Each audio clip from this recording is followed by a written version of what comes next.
Peace and welcome to the culture right here on the Black Star Network, folks. We got a lot of great conversations for you on this Friday. Let me share with you what we're going to be talking about. The first conversation is the latest coming out of Uvalde, Texas. There are a couple of big discussions. One is, should we get into the habit of showing photos of the dead?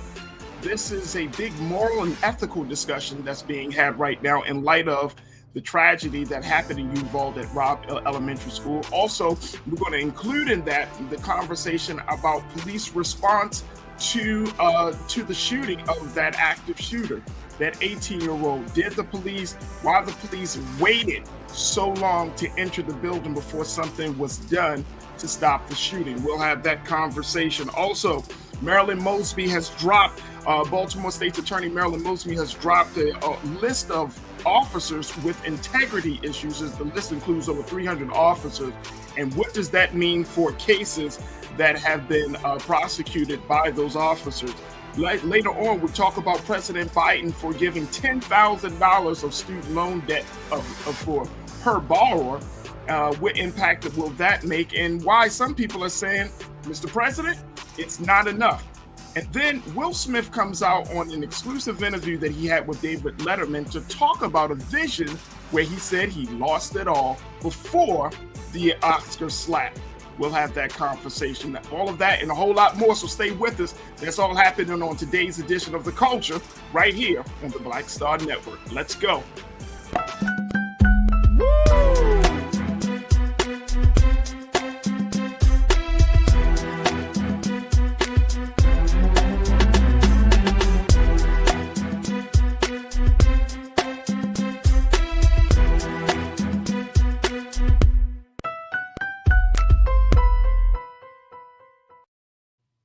Folks, there have been, welcome to the show. There have been a number of conversations happening as we are still trying to process all that happened in Uvalde, Texas, where a gunman, 18-year-old gunman, went into the elementary school, shot and killed 21 people, 19 students, and 2 adults while there. Now, the big question is, why didn't the police respond? And now that has now become the big attention grabber for this whole situation, where it has been said that according to the Texas Public Safety Officer and Department, they've said that, yes, they made the wrong decision to not enter the building early. So we'll have a little bit of that conversation. Plus, just wanted to ask about this part of the discussion. In light of all that we've seen with this situation in Texas, and we can also include what we've seen in Buffalo, should we show pictures of the dead? I'm going to share with you what one writer's view is, and you, of course, we would love to hear what your take is on this moral, ethical issue. I want to bring in our culture crew member, Bakari Jones, who is a strategist, activist, working within various spaces of the LGBTQIA community. And she is joining us, as she has been doing on Fridays, to give us her insight and take on some of these big discussions. Bakari, good to have you, sis. How are you today? Peace, Farajii. Thank you for having me. Absolutely. Yeah. This is I've been saying it all week, Bakari. This has been a very, very hard week, to say the least, kind of looking at this situation. And as things continue to unfold, I'm looking at this situation in Uvalde from a couple of different angles. One is the killer's motivation to take it out, his bullying situation out on some children that had nothing to do with that, right? Not to say that he should have gone into a high school either. Of course. But this was totally uncalled for. And then now we're talking about this police situation, about the response. It was just released today, and I'm sure you probably seen this, and I just wanted to kind of get your take on it. It was just released today by the Texas Public Service Department, where they talked about, the Department of Public Safety Director, Stephen McCraw.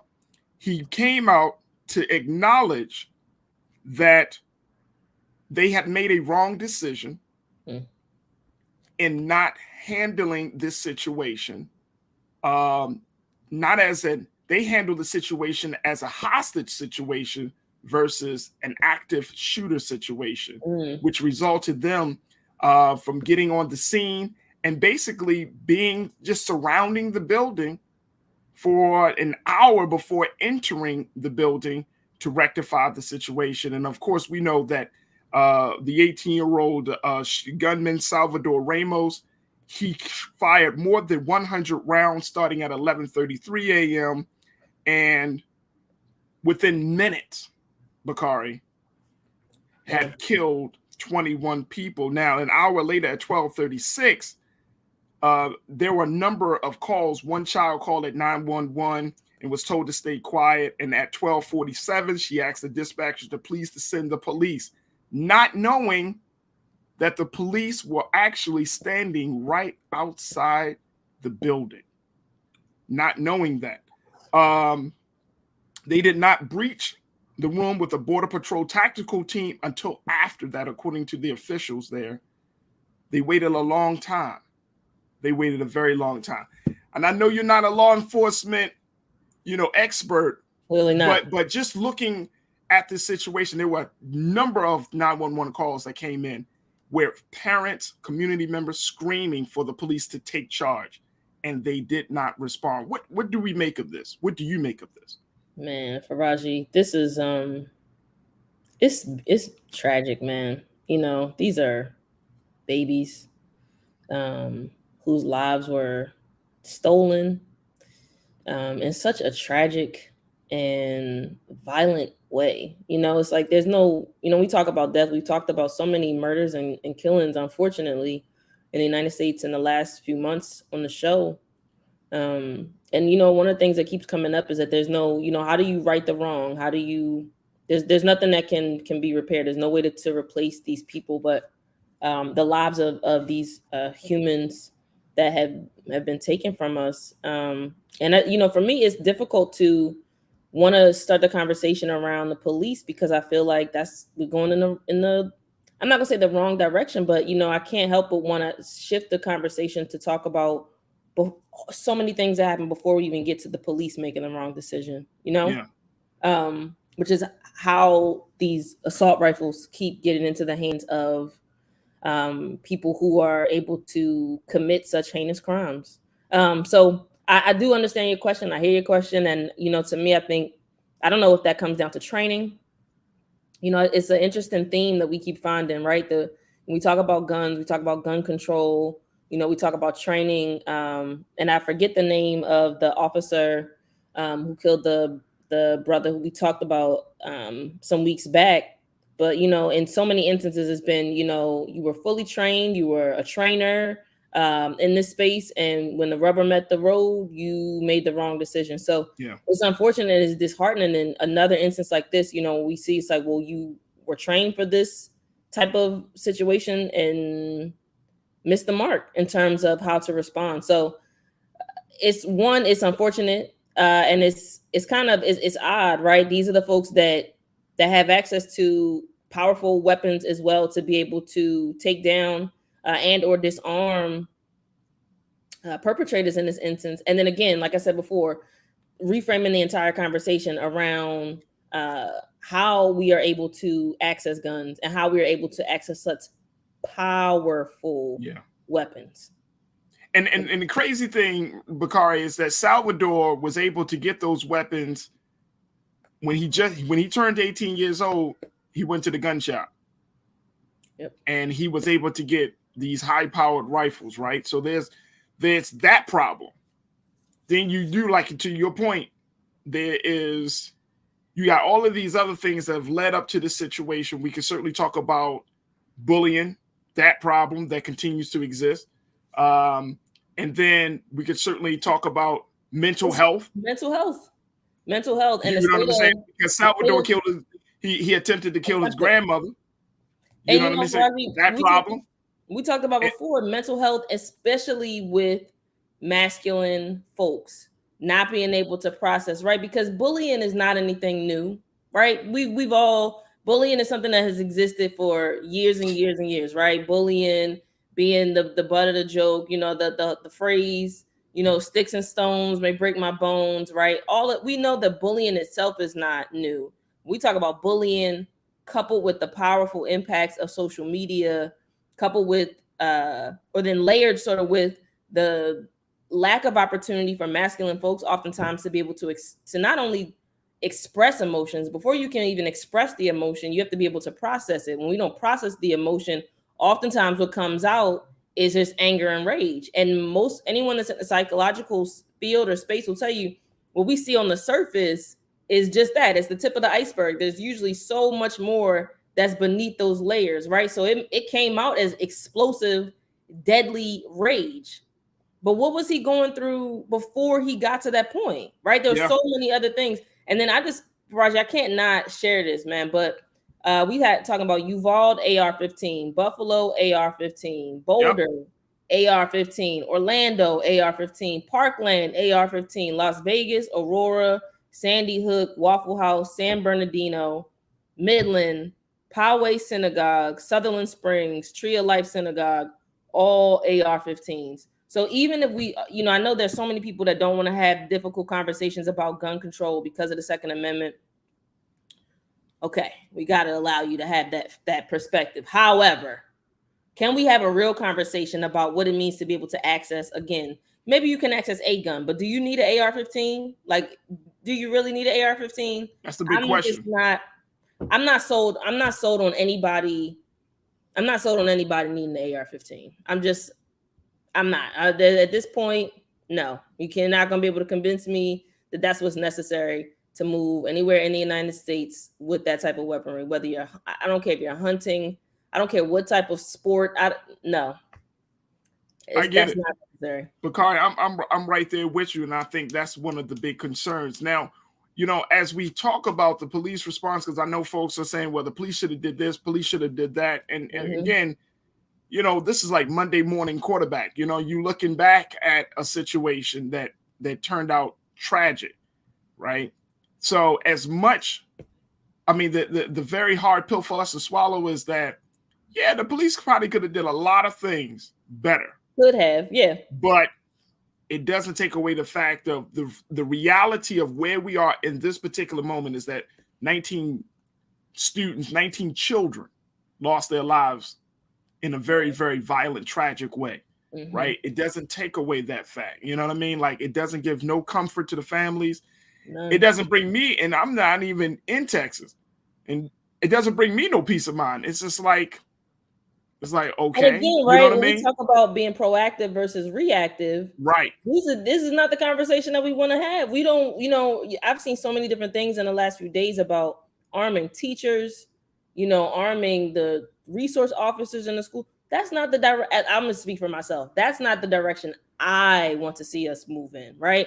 It's like, I don't believe that the issue that we're solving is that the issue that we're tackling is going to be solved with more guns. I just don't believe that, and I think that, so many different perspectives that we could take on this issue, but I just don't believe that it's going to be solved with more weapons. And I think that it's going to really require us to have difficult conversations about what is at the root of a lot of these issues, which is, as a culture, Farajii, we are under-resourced when it comes to being able to process our emotions. We're repressed in a lot of ways, man. So, and all of us are dealing with layers and layers and layers of grief and trauma. So, I agree. It's just a lot. So to add to that, it was put out there by a writer from the Griot, Torre, who is a well-known writer.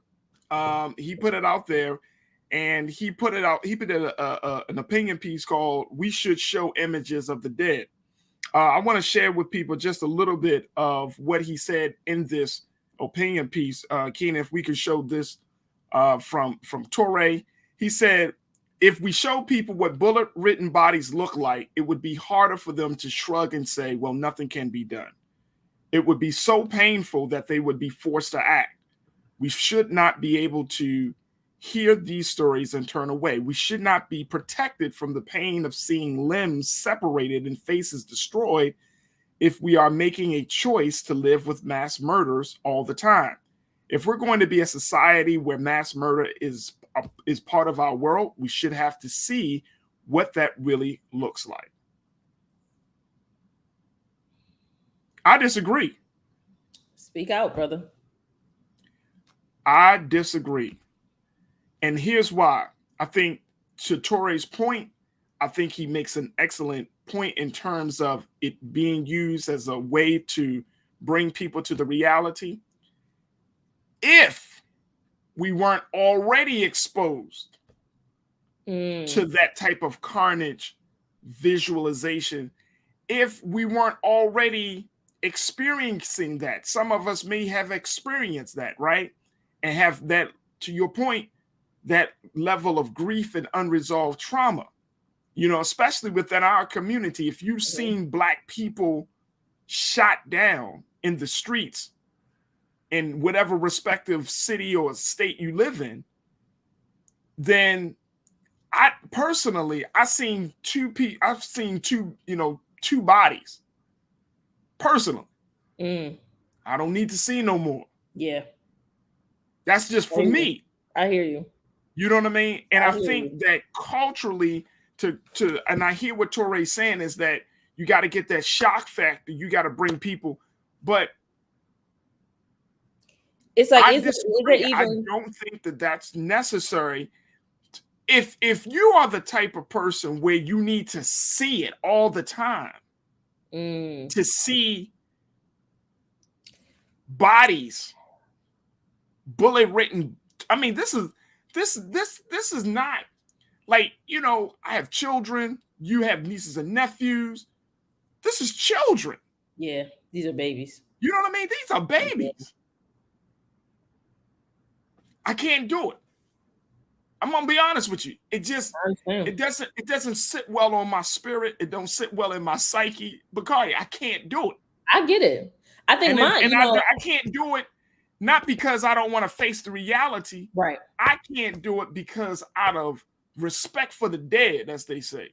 You know what I'm saying? Respect for the dead for me is I don't want that to be the final. I don't want that to be the final image, the dominating image of your body. I would rather you to show me a child smiling and say, "Oh, this little boy unfortunately lost his life, but he's smiling." I don't want to see body parts of children. That's way too much for me. That's way too much. What about you? I know there are a lot of folks in the comments, and I think even Torre has in his article mentioned or made the comparison to, Mother Mamie Till showing the photos of Emmett Till. Right.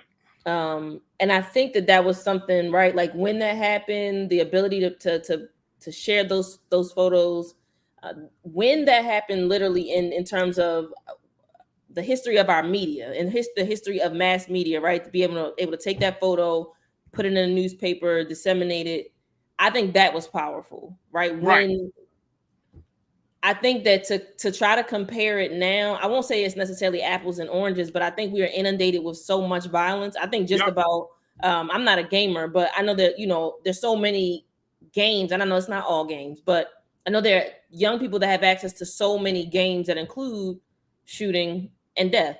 So I think to your, not necessarily even to your point, but I think ultimately to the point of not showing the images, I just don't know that it will really have an impact. I think we are already so desensitized, unfortunately, to violence on this scale that I don't really think that it would have the impact that he believes it will have. But what I will say is that I think that we're in an interesting space and time. There's a phenomenon called contagion that researchers have been studying for, I think, maybe 50 years or so, about just the contagiousness of behavior in our culture. And they've studied, this related to suicide, and seen, the more that suicide is sort of reported on and shared, especially amongst young men, the more prevalent it becomes.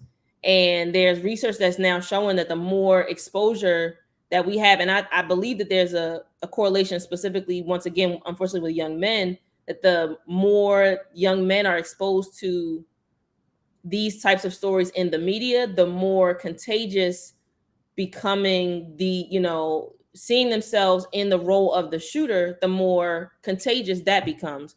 So I think, Farajii, to your point, I'm with you in that. I don't necessarily believe that the photos will have any impact. That's why I would say I don't think that they should be shown. I But I don't either. also sort of feel like on the flip side, I don't know how we mute the sensationalizing of the shooter, because there is some type of sort of sick glorification, I think, that's happening for young men to continue to see themselves as someone that's able to step into that role and perform those same types of malicious acts. So either way, I'm on the same side as you in terms of not wanting to see. I don't believe that those photos are going to have the impact that, and I get what Torre is saying, right? I think he was saying we need to be able to face the consequences of our actions. But I just don't believe that it would have the type of effect that it needs to. Plus, I think that the last that I heard, there's overwhelming majority, I believe, is 90% of Americans are in support of gun control. So I don't believe that the overwhelming majority of us need to see those images. No, I just don't believe that. No. I mean, look, let's keep it real, Bakari. Many of us complain about watching the daily news in our respective cities. You already know how I feel about Farajii. You already know how I feel. I mean, come on, let's keep it real. It's how many of y'all, and I'm saying to those watching, y'all watch the news? Do y'all really watch the news? Where they every 2 minutes, because the news move fast, so every minute and a half to 2 minutes, somebody shot here, some carnage there. And what many people, I've heard black folks say this, I can't watch the news no more. Or I think about folks specifically folks in Baltimore that are, follow the Murder Inc. account that said, oh, I can't follow this. It's too much. It's just too much. Murder Inc. in Baltimore. Yep. There has been I mean, there are all these different types of accounts that show you very, very graphic photos. Exactly. And I just don't believe it's helpful. There's no what I will say though, Farajii, I gotta share this. There's Nev Shulman, who is the host of Catfish, posted, and this was like 6 years ago, and every time, unfortunately, there's a mass shooting, it sort of comes back up in social media. He said, how about we treat every young man who wants to buy a gun like every woman who wants to get an abortion? Mandatory 48-hour waiting period, parental permission, a note from his doctor proving he understands what he's about to do, a video he has to watch about the effects of gun violence, and an ultrasound wand up the bleep just because. Let's close down all but one gun shop in every state and make him travel hundreds of miles, take time off work, and stay overnight in a strange town to get a gun. Make him walk through a gauntlet of people holding photos of loved ones who were shot to death and people who call him a murderer and beg him not to buy a gun. So when I heard that comparison to abortion, which I know we've talked about on the show as well, that to me is where I feel like we have to start redirecting our energy. If Americans in general are, on the strength of the Second Amendment, are not willing to give up access to guns, then I think we have to have some real serious conversations. There's no way that you're telling me somebody can't buy a bottle of Jack Daniels until they're 21, but they can access an AR-15 at 18.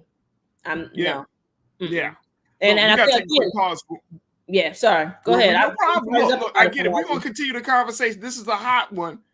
But let me just say, folks, you don't have to believe. I personally, this is just me. This is me. But you don't have to see a dead body to know that death is imminent. You don't have to be like, oh, let me see how the person died. I mean, like ask yourself the question, like, why is that so important? How did they die? Let me see, because I need to know for sure that what you're saying is true. Have you ever, and I mean, before we take our break really quickly, and I know some of you have been in the military, some of you have had some serious experiences, but have you really ever seen a body that's been shot up with a high-powered rifle? It's torn apart. It's torn apart. And the thing that I think a lot of us, well, I'm not going to say a lot, I think that some people tend to forget is that unlike words, images stay on your mind. Yes, words you feel. No, that whole sticks and stone garbage is not real. Words hurt, trust and believe. But images stay with you. And I think we do ourselves a disservice when that's how we want to remember people, seeing them in their most, in their worst situation, like to see them in that place. That's just Farajii Muhammad speaking, but I'm saying, like, when you start to want to see dead children's bodies, I don't need to see that. I know that man killed those babies. So why do I want to play CSI and go up in the crime scene? Let me see the bodies. Yeah, man. I don't understand it. I don't understand it. All right, look, we're going to take a quick pause. When we come back, let's get some comments on this situation. Checking in with Culture Crew, Bakari Jones. Also, we're going to be joined by other Culture Crew members, Shaquaya McKenzie. And, of course, getting your thoughts as we're having the conversation. Should we show pictures of the dead, especially after a major tragedy like what we saw in Uvalde, Texas? We'll continue the conversation. Also, let's talk about Baltimore State's Attorney Marilyn Mosby and how she has put a number of officers on her integrity issues list and how that will impact cases. So stay with us. A lot coming up in the second 30 of The Culture right here on the Black Star Network. We'll be right back.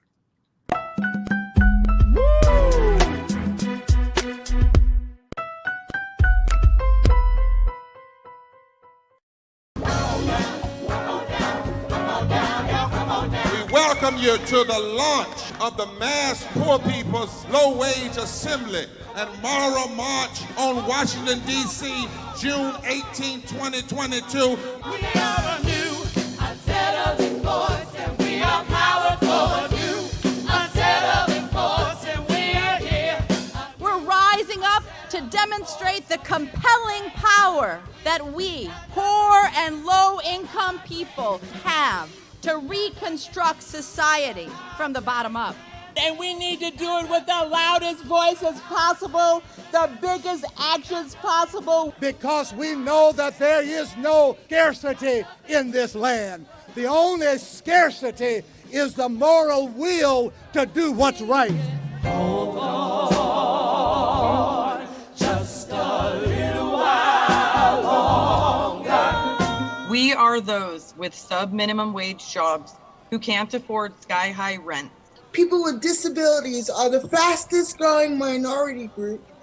It's crazy to me that in 2021, it's still legal for workplaces to pay a sub-minimum wage to people with disabilities. There are still so much trial and tribulations that we go through as Indigenous people. We can't get a decent wage to sustain ourselves, nor can we get adequate housing. Veterans across this nation say enough is enough. We can't pat essential workers on the back on one day and then cut their health care the next day. Health is a political choice. What more do I need to do to prove that my voice is just as valuable as anyone else's? There are still forces in denial that would try to slow walk our transition to a clean economy and a just future for us all. We have an immoral system run by immoral people. But together we walk and we fight. It's time for a change. Reconstruyamos esta gran nación. See, we are people of resilience. As we fight these interlocking injustices together. When we work together, mobilize together, and rise together, we become a voice for the voiceless, and we become an agent of change in a time where great change is needed. We need the third reconstruction to ensure that deaf people, people with disabilities, and all people can have the right to live and to thrive. We know what they are doing, but the question is, what are we going to do? Reconstruction begins when we change our mentality and say it's time for you to get your foot off of my neck.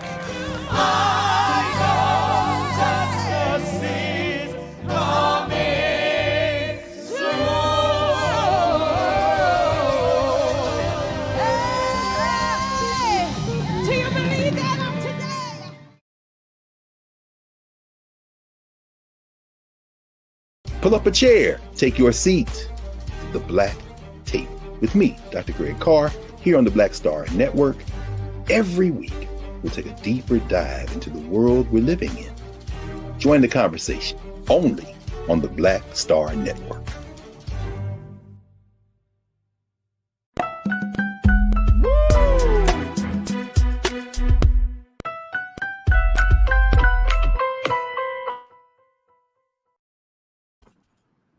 Folks, welcome back. We have been having a conversation, a couple of different things as new developments has been coming out around the killing in Texas. One big conversation has been the police response, how now it has been shared by the Texas Department of Public Safety that, yes, the police made the wrong decision in their handling of that active shooter situation when Salvador Ramos, the 18-year-old gunman, who walked into Robb Elementary and shot and killed 21 people. Outside of the doors, while this carnage was taking place, were a number of officers that represented various agencies, including the Border Patrol and the Texas State Police Department, that were a part of the tactical team to handle the situation. They did not make an entry into the building for at least an hour, while there were a number of calls made through 911 by parents and community folks who are asking for the police to intervene. Sad situation. Along with that discussion, folks, we've been also talking about this idea of showing images of the dead. We've been talking to Culture Crew member Bakari Jones to give us her thoughts around this situation. And her and I are both in agreement that it's not necessary for us to see the dead. That's our opinion, but we're going to hear from you in a moment. We're now going to be joined by, in a moment, I believe, Shaquaya McKenzie, another Culture Crew member, to share her thoughts as well. But let's talk a little. Let me get some comments here. I want to bring Bakari back into this situation. Let's get some comments from our watchers, because a number of people have been checking in. B Dizzle said, quote, and let's put these quotes up on here, and folks, keep your comments going as we rock and roll and through this discussion. B Dizzle said, I think a picture of one of those kids should be shown because we need to be shaken. That's what happened when Mamie Till showed her son's body publicly. A movement started. You can't unsee what you saw. And I get it. And I don't know. And again, I don't know, Bakari, and thank you, B Dizzle. We always appreciate you, bro. I don't know if, like, there have been so many mass shootings. Like, I'm trying to wrap my mind around this, Bakari. So bear with me. We just had Buffalo. In Buffalo, a lot of those victims were older. They were like, they were like in their 60s and 70s. And I think we had a couple of victims that were in their 80s. Now we're seeing a situation on the other end where they're children, where they're babies, right? If we were to show the images of Buffalo and then literally days later show the images of children. Yeah. Back to back. You see what I'm saying? You see the point I'm making? It's like it's too much. Now, what I will say, and in terms of seeing images, I just want to throw this out there because I've seen some conversation on social media and stuff. People will say, well, Buffalo, we need to show the carnage that white people put upon black people. Read a history book, man. You know what I'm saying? Like, it ain't hard to see those images. I don't want to see somebody's grandmother on the floor in a shopping in the supermarket. Same thing. We're talking about the children. So it's like it's too. I think, when is there enough? When do we cross the line? When do you say I can't take this? Or when do we as people that are shaping the culture, when do we say this is not acceptable? When I remember when 9/11 happened, They have this. I watched this Netflix documentary about 9/11 a few weeks ago, and they showed footage of people jumping out of the building during 9/11. The crazy part was not them just jumping out the building. They also showed footage of you hearing the people bodies slamming against the ceiling of the other buildings next door where the firemen were. And while they were filming the documentary, you just heard thumps, boom, another body, boom. I mean, literally. And I'm thinking to myself, this is somebody's dad or mom or somebody's auntie or uncle. Yeah. Like, this is somebody, this used to be somebody's loved one. Yeah. Slamming against a ceiling of a building because they were in fear of their life. Like, when is enough enough? I don't know when we draw the line, but you know, again, back to Torre's point, I still don't know that I want to see these dead bodies, but I do, especially now. I didn't realize that it was the same weapon that's been used in the overwhelming majority of these mass shootings.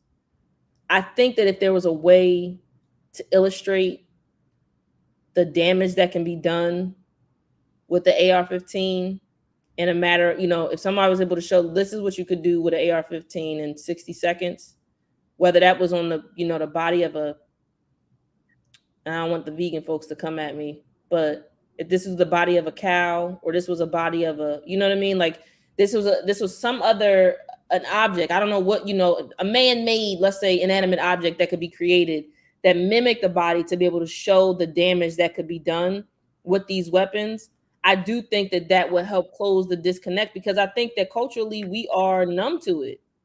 I think we're numb to it in a way. And I think that what people are getting at with showing the images of these dead bodies is ultimately wanting to shake people up.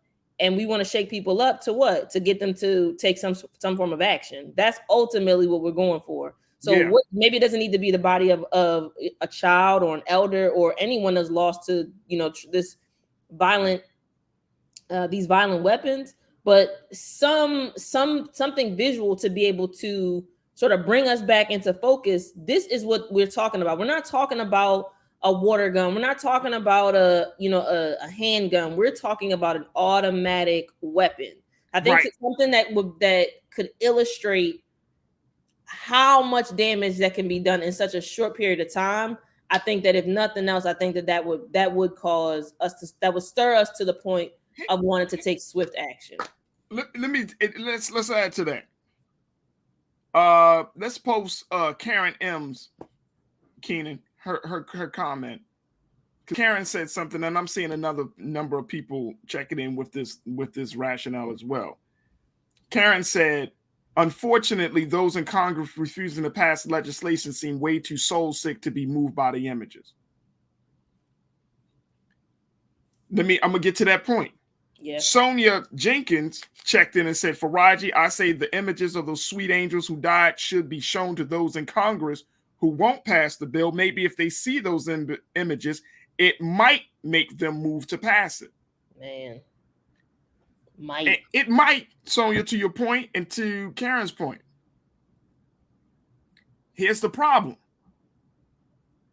I don't give a flying about Mitch McConnell and all of those guys that don't understand the severity of the situation. You mean to tell me we trying to appeal to them?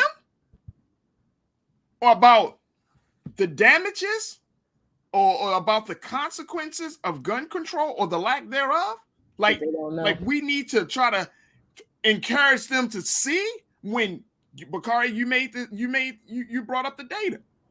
Majority of Americans say that we need gun control.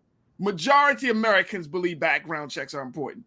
Majority of Americans say you shouldn't have high-powered rifles. You mean to tell me that's not enough? Right. That now we got to get to the point, we got to show dead babies to influence a public official who may not be moved. It might. They may or may not. We don't know. Could be. Like could these be are the same public officials who saw what happened on January the 6th, literally running for their lives, the 7th, the 8th, the 9th, the 10th, the 11th of January, decided nothing happened on January 6th. These are, I mean, literally saying, what are y'all talking about? That was not an insurrection. Nobody was climbing the walls of the Capitol. You mean the people who were outwardly lied to us in our face when that based upon an alternate reality, we should try to appeal to them? Shit.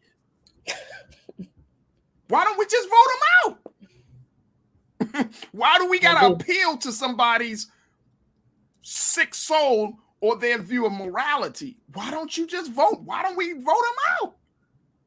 I'm not appealing to a joker to say, hey, man, you really need to fix this because the babies are dying. If you don't get it, you don't get it.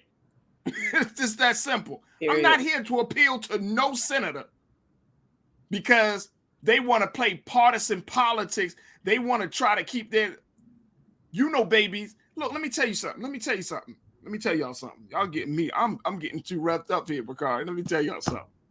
Look, man, we can play games all we want to, but you can't play with justice. You can't play with justice. You see what I'm saying?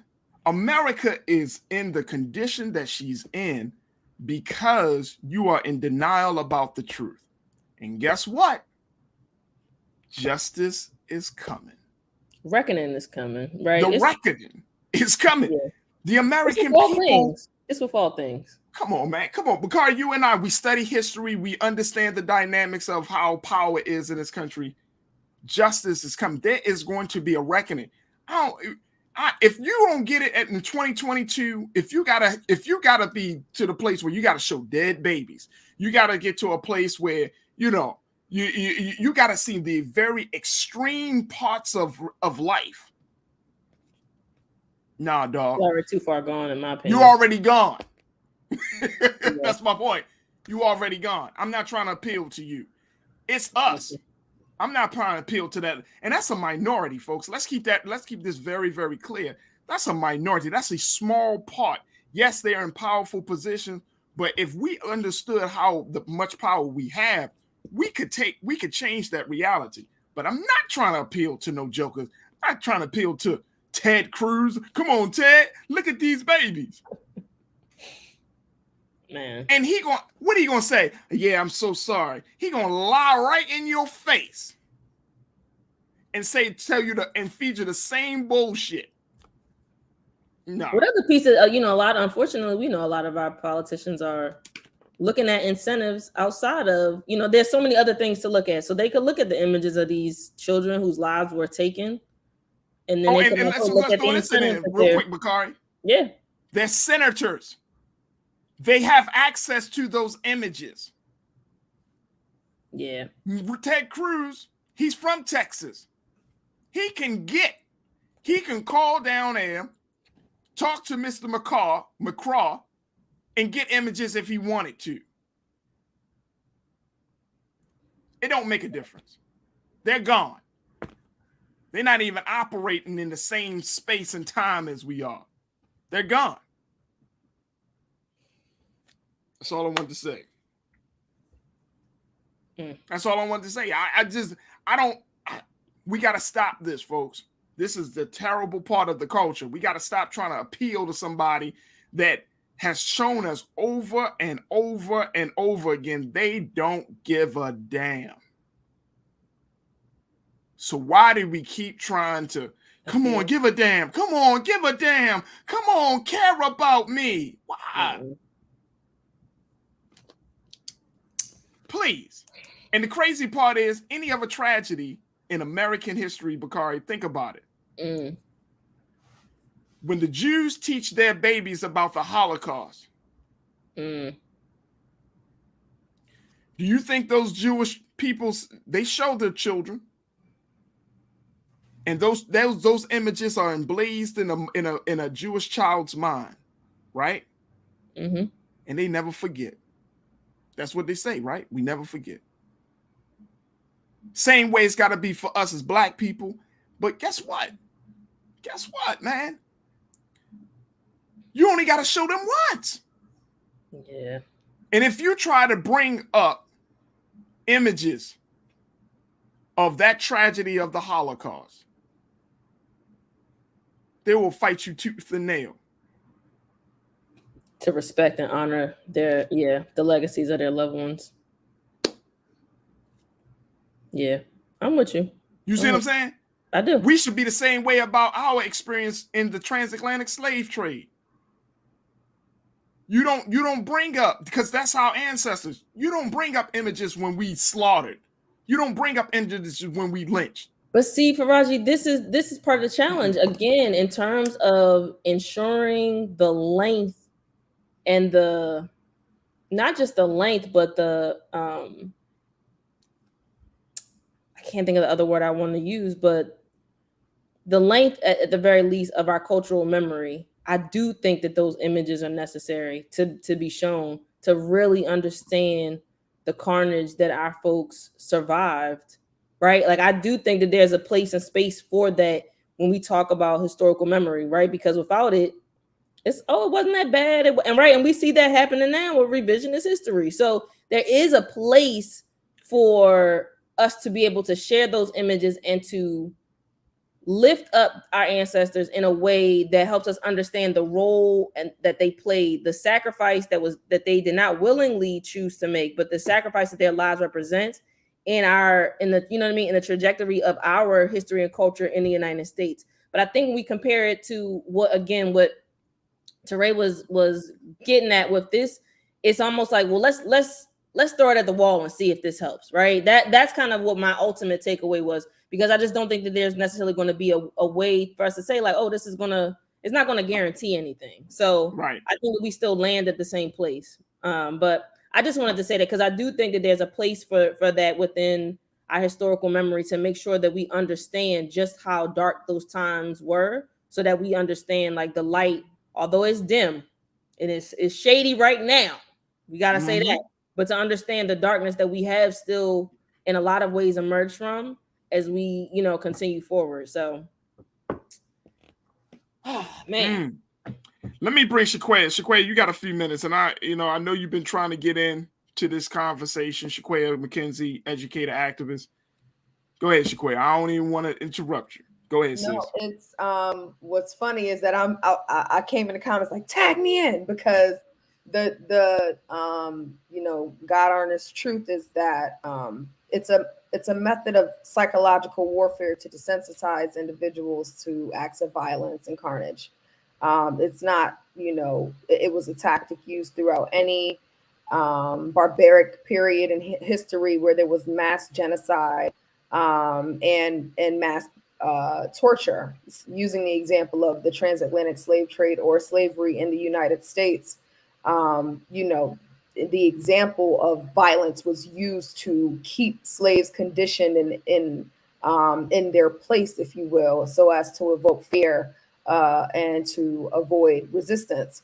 I think the irony of this conversation is that we would think that by using what in a human, like, you have to be a good human to understand the weight of pain associated with images of violence.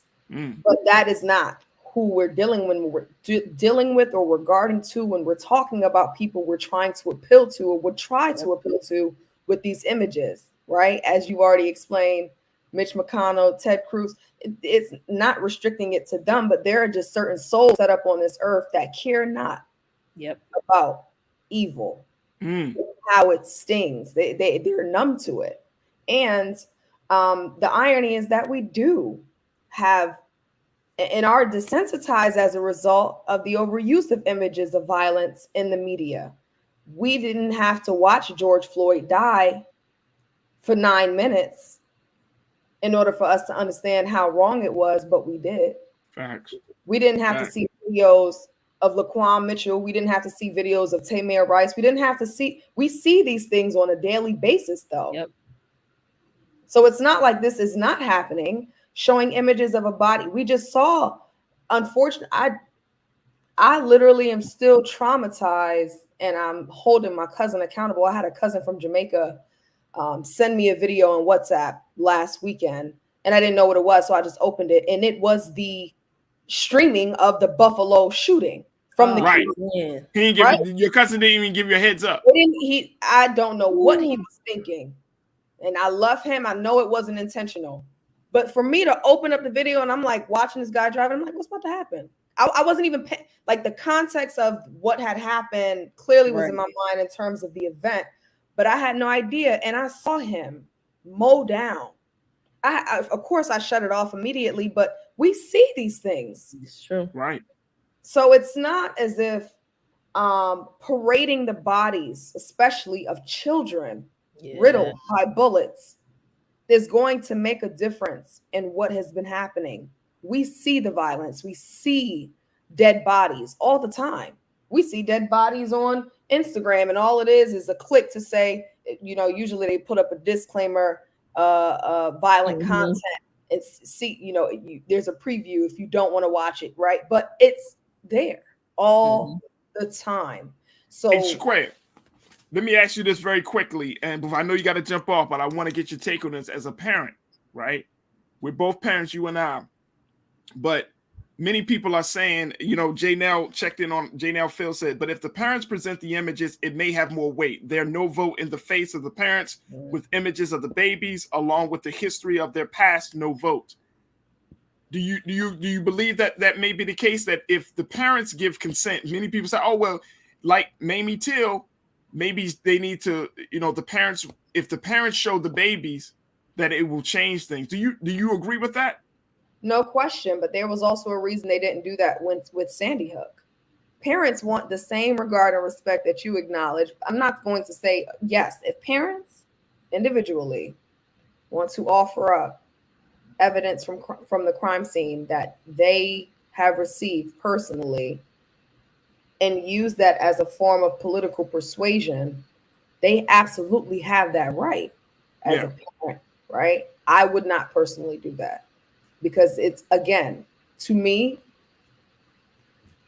more pain for me to offer that up and be disregarded, which is the foreseen outcome, right?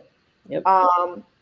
You may have changed, but I think what Bakari brought up is more of a, demonstrative purposes. When people demonstrate things in trials, for example, the case of the likelihood of the case swinging in the direction of the prosecutor that shows an example, a demonstration, not the physical evidence of a killing, but for your example, using a gun to show shooting an inanimate object at a high rate speed and showing that destruction, it pierces the conscience differently because people are really thinking about themselves when they look at it. They evoke this idea of thinking about themselves, but when they see other people, the subjectiveness of bias, hatred, racism, whatever the case may be. If I'm a white person, I don't care about black people, and I see black people being held, okay, right? It doesn't matter. But I think every parent, every victim has a right to advocate for change on the behalf, on the way they want to do it, the way they think is going to be most useful and helpful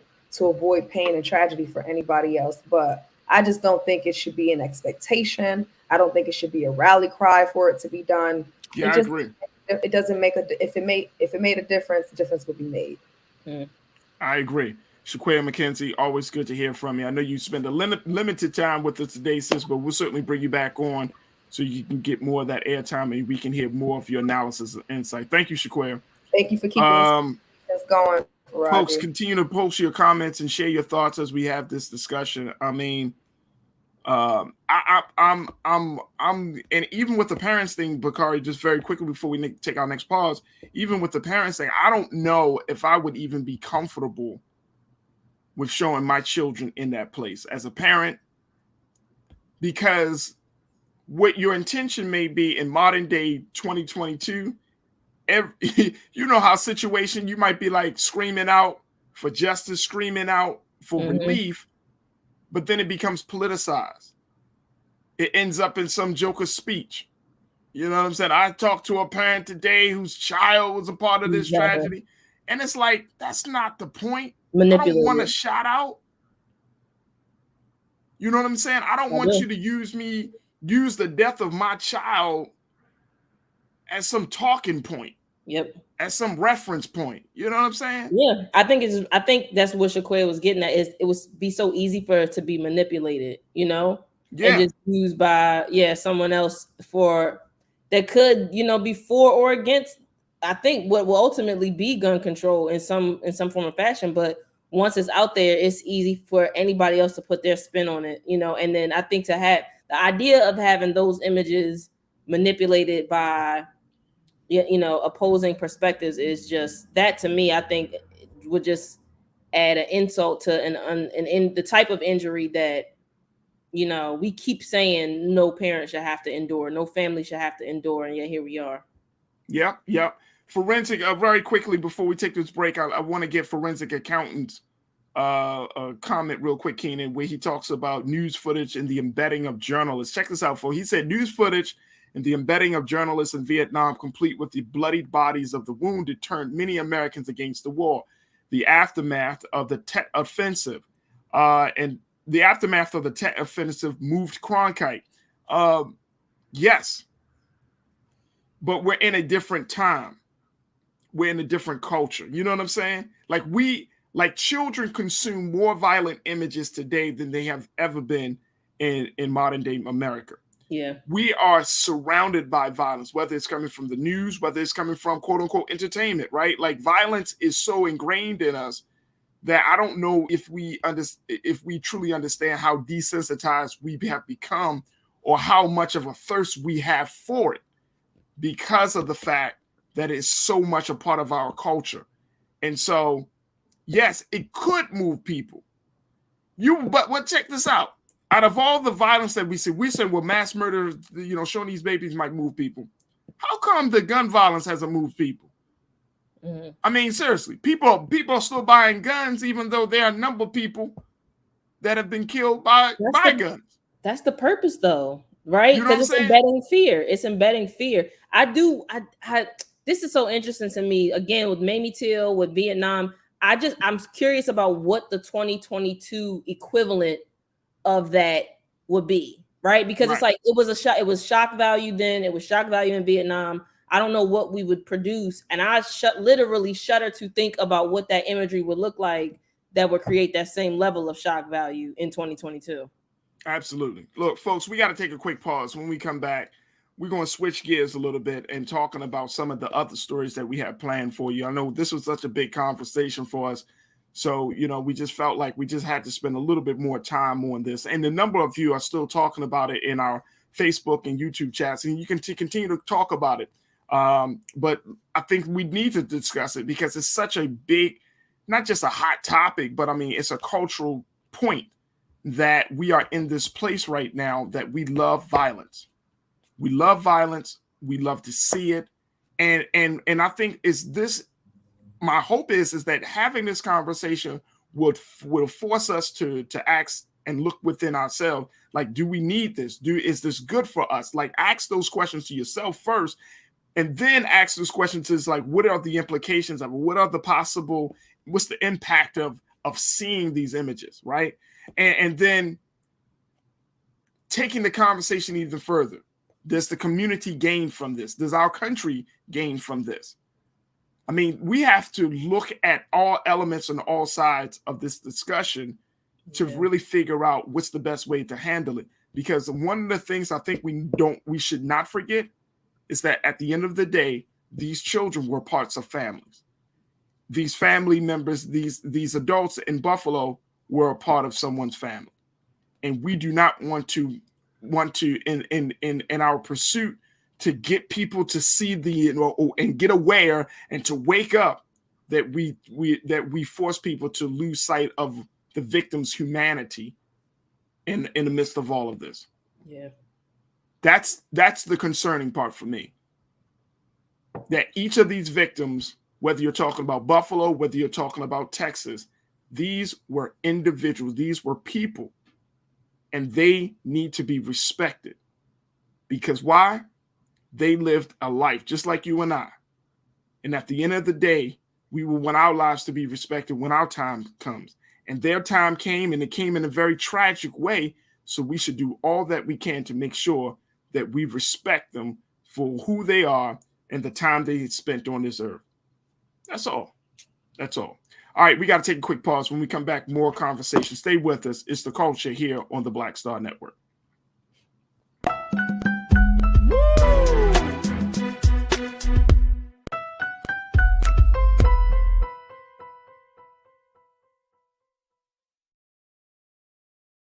Don't you think it's time to get wealthy? I'm Deborah Owens, America's Wealth Coach, and my new show on the Black Star Network focuses on the things your financial advisor or bank isn't telling you. So watch Get Wealthy on the Black Star Network.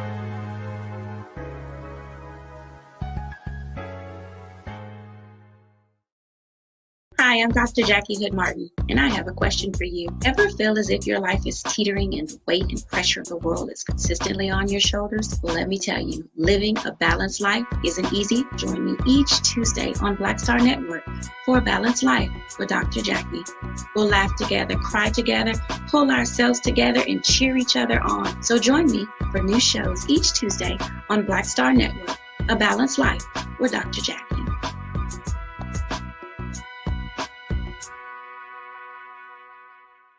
Pull up a chair, take your seat. The Black Tape with me, Dr. Greg Carr, here on the Black Star Network. Every week, we'll take a deeper dive into the world we're living in. Join the conversation only on the Black Star Network.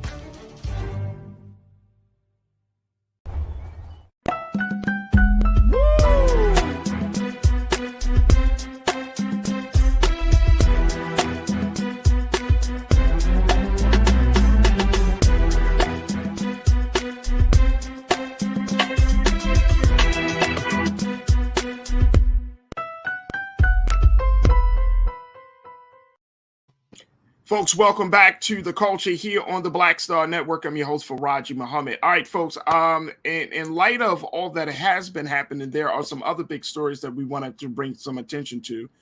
One of the big stories is around student loan debt. And now, as you know, there have been a number of discussions and a number of efforts that are happening right now to convince President Biden and his administration that student loan debt forgiveness need to happen, especially in the amount of $50,000. Well, today it came out that President Biden is going to move to cancel $10,000 in student debt per borrower after months of internal deliberations over how to structure loan forgiveness for tens of millions of Americans, according to folks with knowledge of the situation. And take a look at that, folks. He's leaning towards $10,000 student loan for loan forgiveness. But people are still saying to the president, it's not enough. Now, there may be an official, there has been a delay on the official announcement of this just simply because of what has happened in Uvalde, Texas. And as a result of that, people are gearing up even more. People, advocates on the ground are pushing even harder, saying that the president needs to push that up to $40,000 more to make it to that place of $50,000. But $10,000 per student will be forgiven for students per borrower. I want to put out this to share with you what the official, what the reports are saying or how this will work out.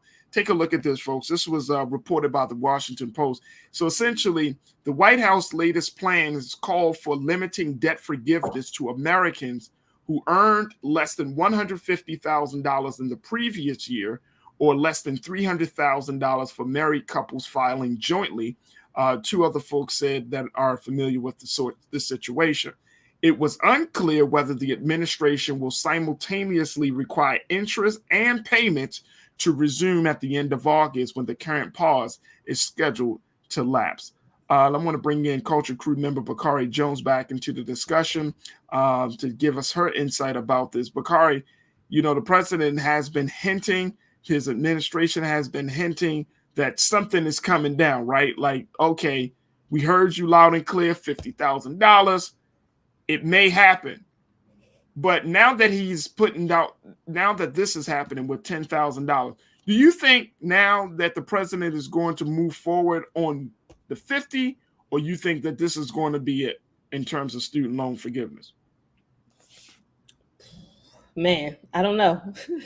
What I saw on CNN was that I think it was 54% of borrowers owe less than 20. So I think if more than half owe less than 20 and they can, that $10,000 would, obviously make if the max you owe was 20, 10K will be a significant dent in that. I think it'll be worth it and, worthwhile enough. And I think that may satisfy the demand of a large enough portion of those with student loan debt that I don't want to say get away with, but that may be enough of a majority for folks to sort of, say, okay, that's enough. We'll take it, that something will be better than nothing.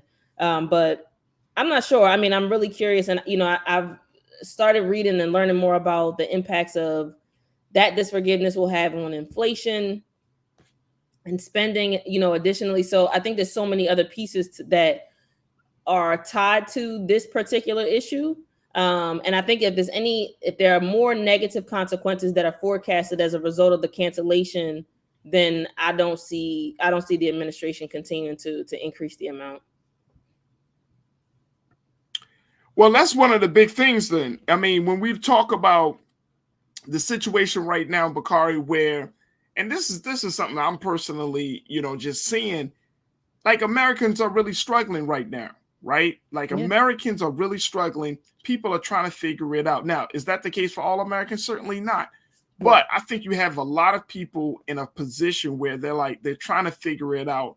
They're trying to, in the midst of, we're still dealing with this pandemic with, you got a lot of people are trying to figure out what they want to do with themselves, how they want to, live a different life than they did prior to the pandemic. Mm-hmm. It's like we're getting mixed messages from the government and just in general that people are saying, oh, there's a new normal. Oh, there's changes on the horizon, right? Mm-hmm. Like America is different. But then at the same time, when it comes to finances in this country, when it comes to the credit system in this country, people are penalized. You're penalized for working this type of job versus that type of job. You penalize, I mean, in so many different ways. And it's becoming to a point where you're like, you know what? I don't even care anymore. People, like, the purpose of college is to become educated so that way you can become a better person and then you can offer your skills and talents to make other people better, right? Mm-hmm. That's the big purpose of college. And even that pursuit has become tainted. Even that pursuit has feel like it just left you wanting more because it's just like, go to college, get a job. Okay, fine. If I am going down that line, you can't even get a job. Right. You overqualified in some areas. Not one that's going to allow you to pay. Or if you get a job, you can't pay off the damn debt. Flat out. I'm trying to understand, Bakari. Like, are we selling people a pipe dream? Now, trust and believe. I'm a college graduate. I understand the value of education. That's different. I understand the value of education.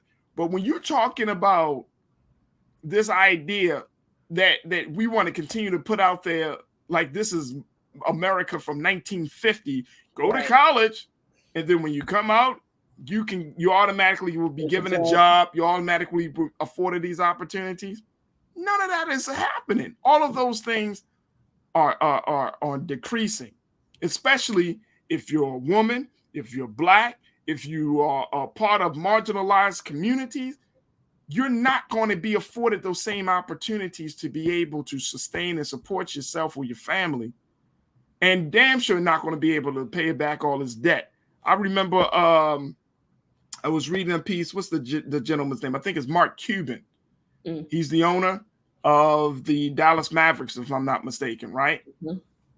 He said he was in full support of President, but at first he wasn't in support, but then he changed his mind and said, look, I am in support of President Biden, chipping away $10,000. He said, but let's look at the other real problem. Why are schools charging so much for their education? Why is tuition so high? Right. In the first place. I feel like there needs to be a I mean, at some point, Bakari, you understand systems, and we have had this conversation personally. The system that we're currently in is going to break. It's incredibly flawed. Yeah. Go ahead. I'm sorry. It just can't sustain. I think that, there's so many, when we talk about the like the .com bubble, right? We talk about the housing bubble. I think that the cost of higher education is in that same, it appears to be in that same space, right? That's my novice perspective. I think that it's in a lot of ways it's in that same space. And when it really boils down to valuing, if you again, Farajii, I also value education, then we have to ask the question, well, is this the best path to go forward if you value education? If you have some education, you understand enough education to understand supply and demand, inflation, then that would definitely discourage you from going to college in the first place, right? You would pull up to YouTube University with your Wi-Fi password and you get all the education you need, get an Audible account, your library card, and you'd be good to go, because it's not something that's sustainable. And I think that, we talk about education, whether or not the system can sustain itself, it becomes a critical part of that. And of that conversation. And in terms of where we're going, I just don't think that's possible. The other piece in the CNN article that I wrote was that the other 45%, so it's 54% had 20K or less. The other 45% of the debt was, 10% of borrowers owed 80K or more. So even if we just look at that 10% of folks, and I wonder what that range is. So 54 have 20K or less, 10% have 80K or more. Was that 65? So that gives about 35 in the middle. What is that 35%? What's there? That means that debt is somewhere between $20,000 and $80,000, right? And to that, $10,000 is a drop in the bucket. So if the path forward is not going to be student loan forgiveness, you go forward, you find a job that you're not going to be able to pay the loans back in a way that's comfortable, or in a way that provides the lifestyle that you and your family want or need. That I think culturally, that means that we as a culture don't value education. And that's, again, something that, the connection between all these issues, man, is astounding to just see. So, yeah. I think that is absolutely true. I think that is absolutely true. Let me just share what folks are saying, and folks, keep your comments coming along. Dejima said, "Can the dead be asked why higher education is so high?" Let's ask Ronald Reagan. Right. Tiana checked in and said, "Tuition is high because of administration bloat." Interesting. Yeah, term. that's absolutely right. Like administration bloat. Huh? Administration bloat. I have never heard that term before. Yeah, I haven't heard that one either. But it's certainly true, because people's salaries are crazy when they go to college. Of course, professor. I'm not saying that teaching is one of those professions where you should be paid well, right? You shouldn't. I mean, that's Agreed. not. I'm not taking from that. Agreed. But I'm thinking, like, when we had a conversation about Harvard, when Harvard did this whole thing about admitting that they had contributed to the slave trade and all of that stuff, we had Dr. Carr on here. And folks, make sure y'all check out Dr. Carr's latest episode, The Black Table, today. It just dropped. But Dr. Carr said that Harvard had an endowment that was like $55 million or something crazy. So, and when you think about an endowment for a college, right? You're like, whereas, of course, HBCU struggling, trying to keep stuff together, trying to keep the buildings open, struggling, all that stuff. So when you think about it on those terms of like how much colleges, bring in, like some of these PWIs, they bring in so much money, and yet the students are left wanting. John Rush checked in. I love this comment. He said $10,000 is not enough, period. Need to change student loan debt reporting. To credit bureaus, student loans should not be calculated in DTI and should never use and should be never used when buying a home. John, you and me about to start a revolution. You, me, and Bakari, we're gonna start. John, we are about to start a revolution. I don't understand that. They and trust me, when you're going through houses, cars, student loans don't matter, but they take down your credit score. Now, you still might be in school. You might have just graduated from school, but you're going to feel the consequences of those debt. And look at that. I mean, just from a financial point of view, you tell people go to school, right, so they can do and better their lives, right? You tell people that. As a result of that, they acquire debt.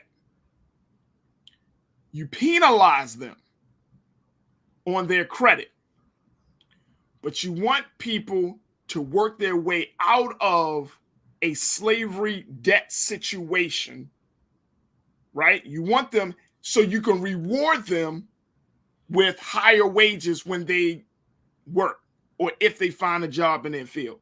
I mean, it's the most ass backwards system. Like, why would you? So then all around it, Bakari, you tell graduates of colleges across this country, this is graduation season, right? So you say, to graduates, oh my gosh, you're doing such a great job. Great. But then you penalize them with debt. You put them in a hole with debt. Now they got to walk around burdened, stressing. They don't feel like they accomplished nothing. They feel like they went from the frying pan into the fire. Right. Yeah. And their first major reality check that they are, quote unquote, an adult is debt. Now they hustling and scrambling to get a job.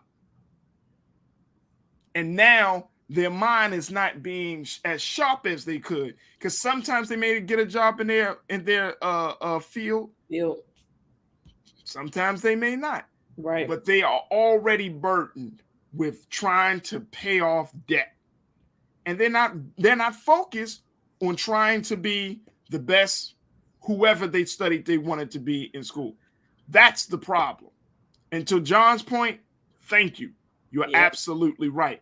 We penalize the future, then get mad because the future isn't performing as well as we want them to, in spite of the penalty. Absolutely backwards. Bakari, you can respond. You just shaking your head like I'm like, because I just don't disagree, but I think the other piece of this is like, what is the conversation we're having, and then are we having the right conversation? Because if even if there was a 100K, there's we're gonna wipe out $100,000 up to $100,000 worth of student loan debt. How many times can we do that? And it goes back to what is sustainable and what's not. So even with, I can't wait to learn more about administrative bloat, but even with it, if, we resolve, a portion of student loan debt for some Americans, the problem comes right back with the next class of graduates, right? Because the cost is still high with administrative bloat, right? And factored in, it still is high. So it's a never-ending problem. So how do we resolve it? And if it's not, finding a way to make education worthwhile, I think there are enough people that also see the value, understand the value of education, but there has to be a way for us to be able to pay instructors and educators a wage that they are deserving of. And there also has to be a way to get students to matriculate through these institutions of higher learning into careers and fields where they're going to be able to make the money to then be able to, to contribute into that particular cycle. But as it stands now, I guess, my thought with the 10K, again, 10K or 100K, how are we not back in the same situation in a matter of years? And so I don't know what that means in terms of the overall cost of higher education in the first place.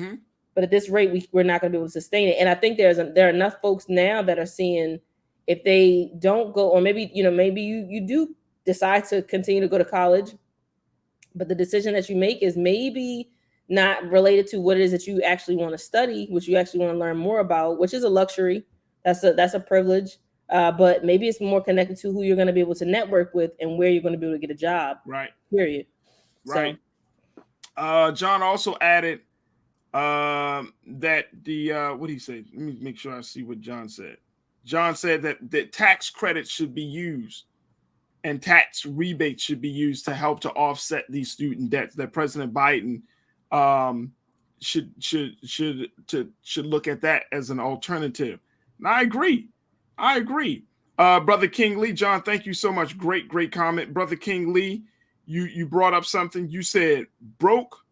Well, let me make sure. You said broke, busted, burdened, broke, and busted. That is not a good way to live. This is the future. This is how the quote unquote the future has to start their adult life. Burdened, broke, and busted.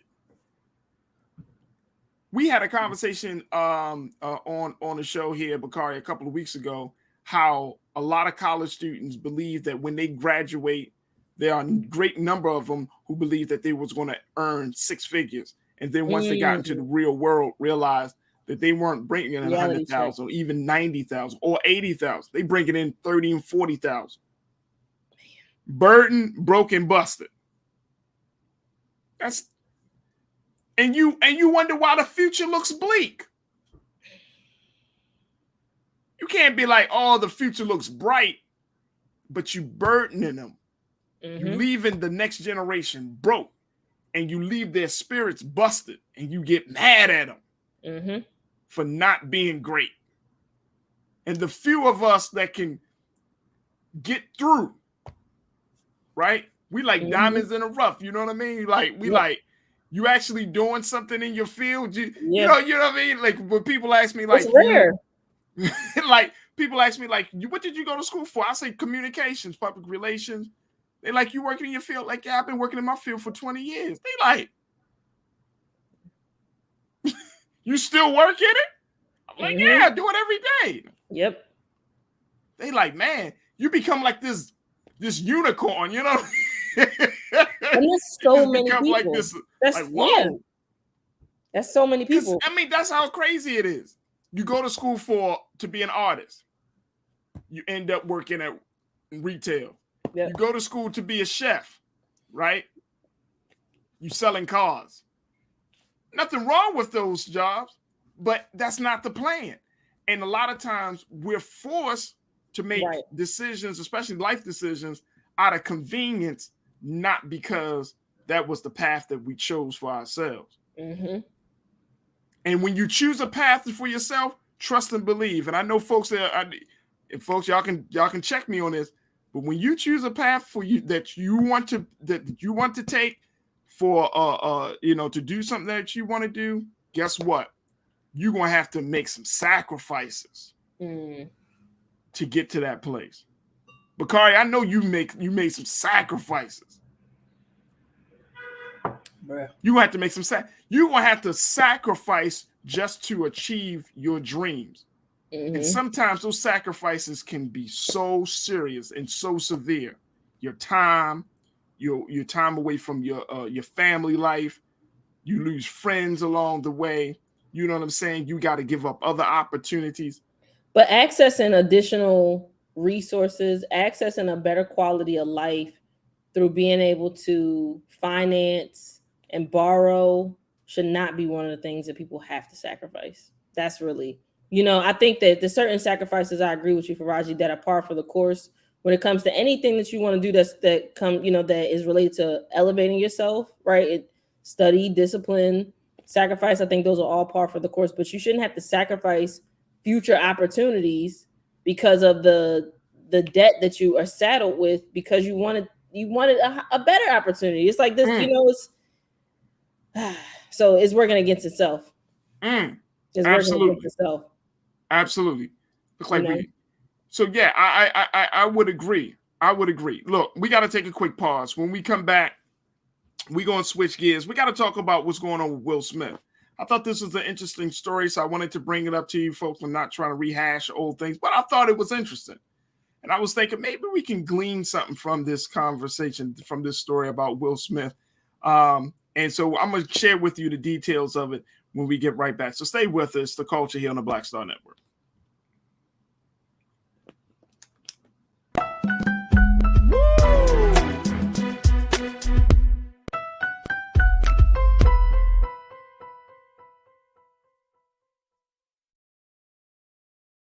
I'm Deborah Owens, America's Wealth Coach, and my new show, Get Wealthy, focuses on the things that your financial advisor and bank isn't telling you, but you absolutely need to know. So watch Get Wealthy on the Black Star Network.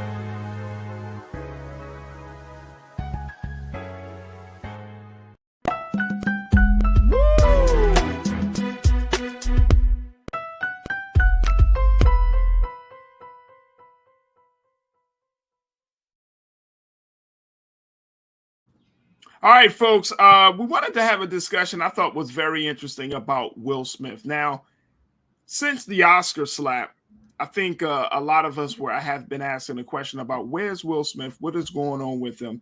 Then the latest rumors, the latest conversation about Will Smith has been that he's going to get an official divorce from Jada Pinkett Smith.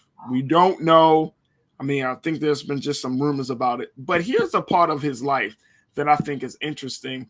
When he had a conversation with David Letterman on David Letterman's show, and my next guest will be, and he talked about an experience that he had. Check this out, folks. I can't make this up.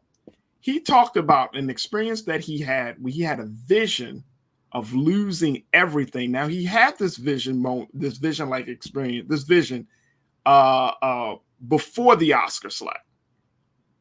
So let me just share with you what he said this vision was all about. Take a look. Check this out. Keenan, let's post this one. According to Inside, where he had this conversation, he was talking about an experience which he describes as being the individual most hellish psychological experience of his life, where he was forced to face his fear of losing his fortune, reputation, and success. And so he said in his vision, he said, I'm drinking, I'm sitting there, and then all of a sudden, it's like I start seeing all of my money flying away, and my house is flying away, and my career is flying away. This is what he told David Letterman. He said, I'm trying to grab for my money and my career. My whole life is getting destroyed. He said, I'm in there, and I'm wanting to vomit and all of that. He said, I hear a voice saying, this is what the fuck it is. This is what the fuck life is. And I'm going, oh, shit. He said he told David Letterman that the experience, while frightening, taught him a valuable lesson. He said, quote, anything that happens in my life, I can handle it. I can handle any person I lose. I can handle anything that goes wrong in my life. I can handle anything in my marriage. I can handle anything that this life has to offer me.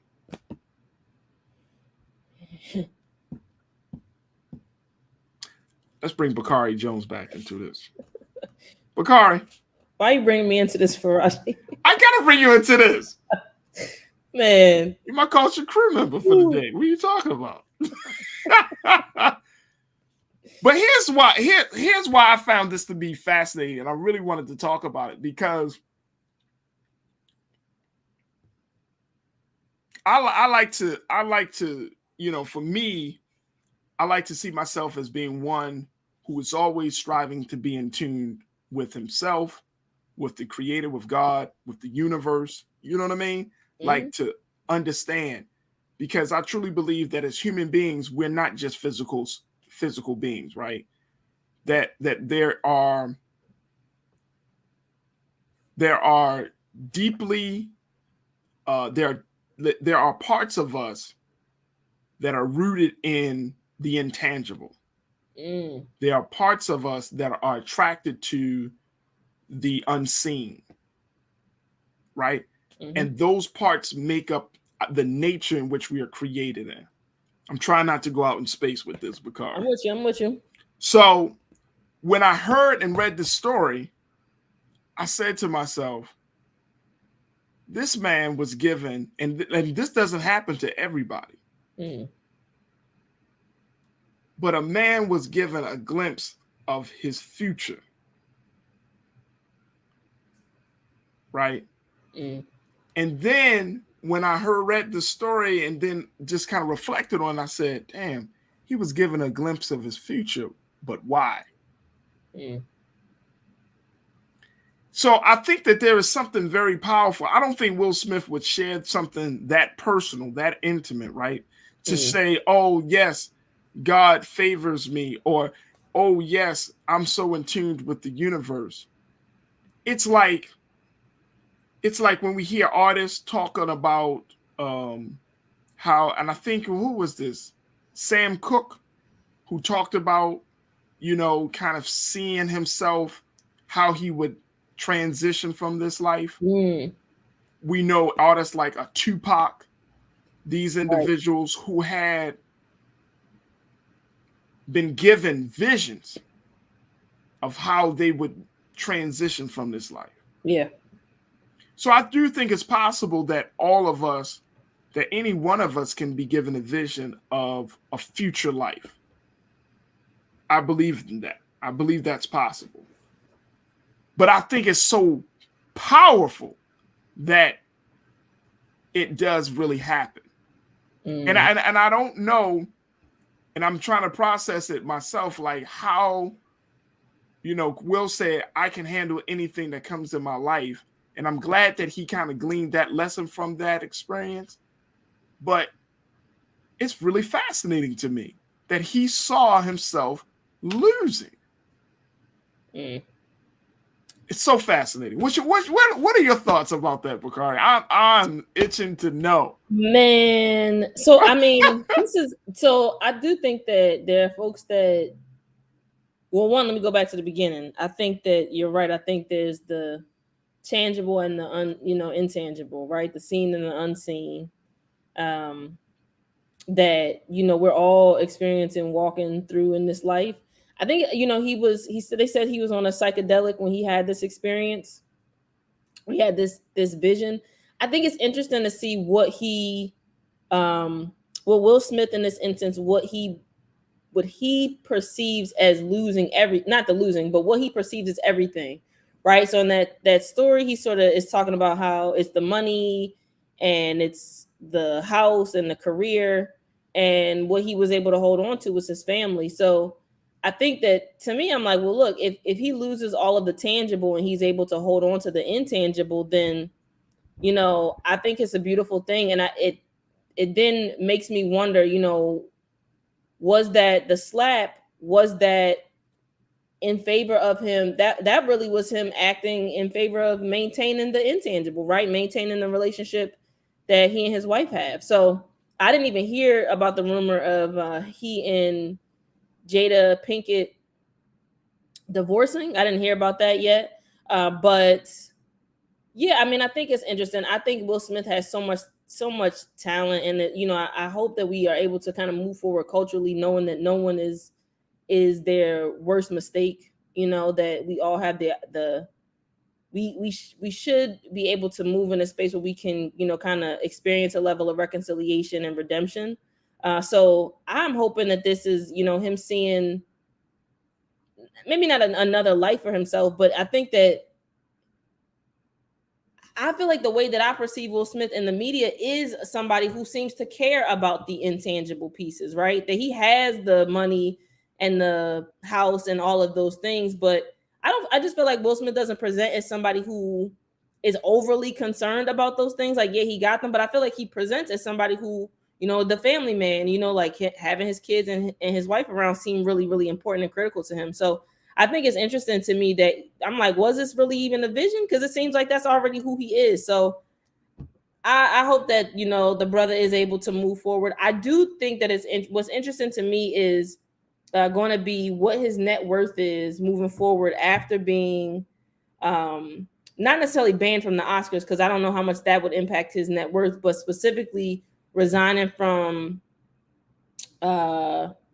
the Academy of Motion Pictures, right? So I'm just curious about what that impact will have on his net worth and how much his financial future will be impacted by these decisions moving forward. And is that really him, quote unquote, losing it all and being able to maintain his family instead? So those are my thoughts about it, Farajii. It's an odd situation though. Oh, I can't hear you. There we go. I was saying I love him, and I think you bringing up some great points. I think that it's going to be interesting to see what his net worth is going to be, right? Like after all of this. First and foremost, look, I'm a believer. I'm an optimist. I think he's going to bounce back, right? Yeah.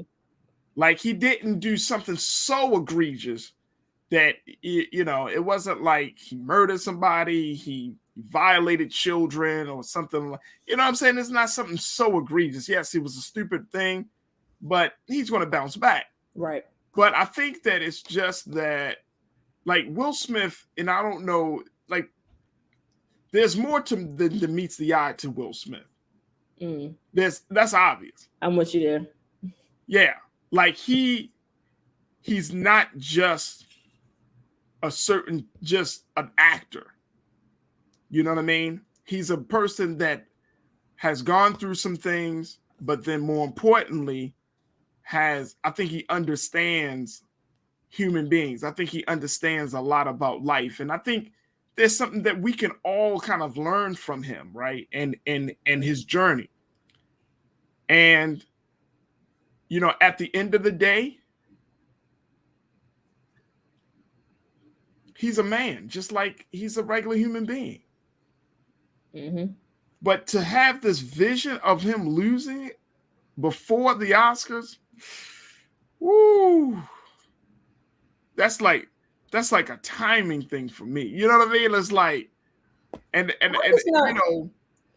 not willing to say that. It's like according to who, right? I hope that this is not. I hope he doesn't perceive himself as losing. I know that losing everything he worked so hard to build. I hope he doesn't perceive that incident as him. And I hope it. I hope financially. I hope in terms of the future of his career. I hope he's not forfeited everything with that. But I'm not. I don't know. We'll see. Like, what will be Will Smith's next role? Right? Have roles been taken away from him that we haven't heard about yet? Right? I don't know. But I'm hoping that this is that vision is not, in fact, coming to fruition for him. Let me just share what some folks are saying about him. B Dizzle said, "I'm done talking about Will Smith. All I want is healing for him, Chris, and Jada. All this other stuff is just other stuff." I get it. I get it. I get it. B Dizzle, I get it. So pretty much B Dizzle has checked out on this conversation. I'm with B Dizzle. I'm with B Dizzle. Davey Floater said, Will's gonna be fine. Yep, he will be.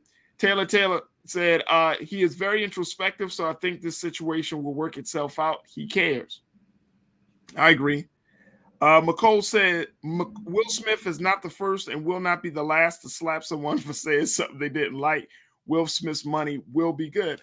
Yeah, I think his money is going to be good. But this is bigger than money because, 4 projects he lost or have been delayed, right? Like Bad Boys, a project about his book, Will, which is, I think is a great book. And 2 other projects have been kind of put on hold. So that is interesting. Karina said, look, it's hard to believe, and he should just keep quiet right now. I love Will Smith, but his behavior on the public stage was out of order. Handle that behind the screen. Right. Yep. Donita said he may just be in his emotions lost in different ways. Different when you make $40 million than when you make $40,000 than when you make millions. Folks that make millions jump out of windows. Well, facts. But see, Will is not that type of guy, though. He came from humble beginnings. I'm not gonna say he came from nothing. He came from a 2-parent household. He came from humble beginnings. You know what I'm saying? Mm-hmm. But my thinking is, this is not just about him. I think this can be applied to any of us in life, though, Bakari. I think that any one of us, can see. And here's my thing. This is the metaphysical Farajii Muhammad. All right, let's go. Y'all gotta bear with me. Because I read about this stuff. I found this stuff to be very fascinating. Like there are, and folks, y'all post your thoughts on this. Do you ever have signs of things to come that you may or may not have paid attention to? Yep. Have the Creator, has the universe ever shared with you, giving you some sort of premonition, some sort of vision, some sort of warning? Yep. Of something to come? Mm-hmm. Right? Have you ever had that experience? Like I've had those experiences. Have you ever walked up to somebody, for example? I know let's just take. I mean, it's Friday, so we can kind of go there, right? Let's go. It's Friday. Have you ever had an experience where you walked up to someone and you can kind of see the future of that relationship before you even said hello? Or is that just me? Because you had those experiences? I've had the experience specifically with, I think many of us have experienced it with health, to be honest. I think a lot of us get those little whispers where it's like you get a little inkling about something, whether it's something, right? Like it may not terribly upset you, but it's a little discomfort. You shake it off. You overlook it. Oh, no big deal. But we know, right? That's your body telling you, like, hey, you can't really maintain this. If you continue down this path, it's not going to end favorably for you. I think in that same instance, I think we get that sort of it's like the gut check, right? And our guts are right. It's the brain. It's another brain, and it's able to do a quick assessment, energy wise. Right, most of the information we are exchanging is nonverbal anyway, right? The overwhelming majority. So you get that quick read, and because we're conditioned to be, I think, so linear in the West to disregard the things that are intangible, to disregard spirit in a lot of senses. We are looking for the sort of cold hard fact to go along with the thing instead of just listening to the gut check or the information that your body is telling you about something. Your body, your spirit is telling you about a situation. In that same instance where I think a lot, at least for me, I won't say, maybe not, it may not even be something negative. It just, we just call it a bad vibe, right? And I know I found myself in a position where I'll rationalize engaging with someone. I'm like, they haven't done anything. I'm reading, I'm assuming. You should make assumptions, but I know that gut check was like, yep, maybe not. Yeah, maybe not. And I always share with folks that one of my sisters shared with me. She said sometimes, look, maybe their great grandmother just didn't get along with your great grandmother, right? It's above you. Maybe it don't have anything to do with what we're dealing with right here, right now in 2022. But you got that gut check, you got that feeling, you got that sort of premonition. Just listen to it. But right, we're humans. We want to ignore it. We want to think we're reading too much into things. But I think we get those types of sort of whisperings. And I think they start off quiet. And I think the more we go on down those paths, especially when they're not for us, I think the louder and more catastrophic those signs and that wisdom, I think the louder it gets. Yep. And a lot of times, Bakari, when you don't listen, and see, that's the thing. That's the thing, folks. That's the thing. Like, because we live in a culture where that appeals only to the physical senses, we have lost I think we have lost this belief or this trust in the things that you can't see, in the unseen, and the intangible. So many of us, we've been kind of like conditioned to just except the things we can see. Oh, I can see this. I can see that. I can taste this. I can hear that, right? But when you get some level of communication, let's call that, when you get certain types of communication from unseen sources, intangible sources. There you go. You know, we can't just blow that off and say, oh man, that was just, I don't know. Because that's the stuff that, one, could either save your life, save you some grief, save you some time. Right. You know what I'm saying? Or it will, not in a negative sense, but it will enhance your life. It can make your life more fulfilling. And that's all I'm saying, that many of us, when we're in the rat race and we don't stop to reflect, we don't stop to think or to meditate or to listen, then something is lost in that process. Let me just share with you what people are saying. Brother King Lee said, yes, I've had that experience. My last romantic relationship involved me not, oh, I'm sorry, let's put this on the screen, Keenan. He said, my last romantic relationship involved me not getting my ish together with the sister/queen, and I didn't listen to my intuition to get my ish together. Sounds like he lost out. Sounds like he just lost one. Sorry, Brother King Lee, my man. I'm so sorry to hear that, brother. Let's go with Damon Blissett. Damon checked in and said, my man Damon said, look, I saw that I was going to lose my job a year before I did in 2013. Wow. That's how I ended up moving to Kansas City. And the question was, Damon, did you prepare? Did you listen? When you saw you lost your job a year before, did you say, all right, let me get my stuff together. Let me see what other opportunities are out there. Did you prepare for that? I'm wondering. So let me know if that is the case, Damon. Let me know if you prepared for that. How did you handle that? That's a great point.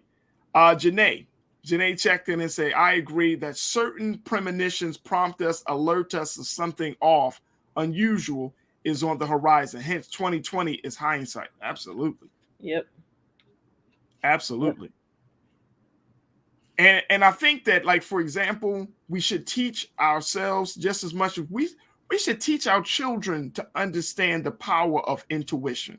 Like, I love reading about this stuff. I love, like, learning about, you know, how you can get messages from unknown sources, get these communications, whether it's in a dream, whether it's in a premonition, whether it's in a feeling. Like, you know, you go into a space and you got a feeling like, ooh, I shouldn't be here. And if you listen to that premonition, then you go back and you find out that there was somebody that was hurt there. There was some type of tragedy that took place there. Or you go into a place and you say, ooh, oh, I feel love in here. Back to the vibrations once again. Right, exactly. The vibration is higher. You know, I think we experience it. I think we have the responsibility of teaching our young people, ourselves and our young people, to trust it, because we feel it, but then we are confronted with experiences where if your parent or your guardian tells you, I don't care what you think you heard or I said go do X, right? Then you don't have the opportunity to actually follow through with what, you know, ultimately you feel like you're being guided to do. So we're in an interesting space now, I think, also with how much, you know, having to be able to respect young people. Absolutely. And their understanding of how that unseen source shows up in their lives. Right. Damon checked in and said, look, this was a God thing. I tried to update my resume and to job search and couldn't do it. God told me not to. I'm going to handle this. Go ahead.